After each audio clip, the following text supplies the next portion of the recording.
It's 5:05 now. On to a special report this morning. Many people call it the trip of a lifetime.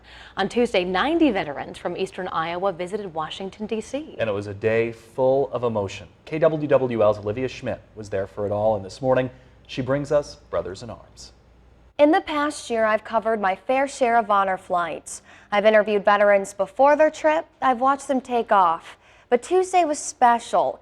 That's because for the first time, I spent the entire day with Eastern Iowa's greatest heroes.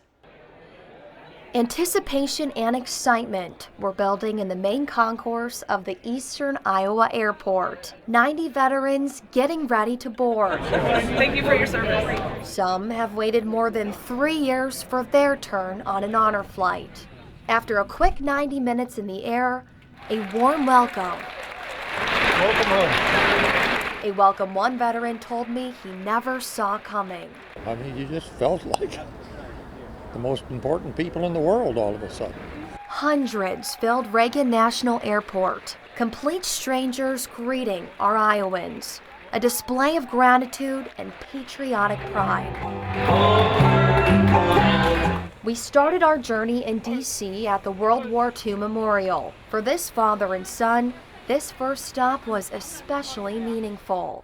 You know, my heart is with him as we come in here. Lemoyne Huck was the only World War II vet on our flight. I know the best parts of his life. He always said the best part was meeting my mother, marrying my mother, and his time in service. The day was extra special. He turned 99 years old. For him, I am so happy that he's here. Before our bus arrived at the next destination, one veteran was surprised by some unexpected visitors. Great to see meeting you guys here. We were hoping it was a good idea to surprise a 90-year-old. Two granddaughters drove from Pennsylvania to meet their grandpa from Marion. I'm still recovering from it. Vietnam veteran John Roberts also saw two of his great-grandchildren for the first time. It's wonderful to see them. It's touching and emotional. One of the most emotional stops of the day, the Vietnam Veterans Memorial. Oh, it takes you back to the time when we were in Vietnam and brings back some memories. And not necessarily good ones. 71 men on the honor flight served during the Vietnam conflict. It's a tough time, you know, when you come. All of the vets paying respect to their fallen brothers. Mike Faust saw the wall for the first time in more than 30 years. It's a beautiful place. He found the name of a childhood friend who never made it home. This is for Howard Hanson. I just brought him a hat. More than 58,000 names, painful reminders that freedom isn't free. All these young men in the prime of their life, and they didn't get to come home. And those of us that did, we're lucky.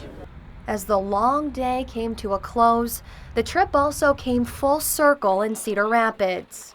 The veterans were once again greeted, but this time in their home state. You meet all the people you know and you love and find out they really appreciate what you've done. 90 veterans, different eras, different branches, but coming together as one group, Iowans, brothers in arms. It was just a great feeling of friendship and understanding each other.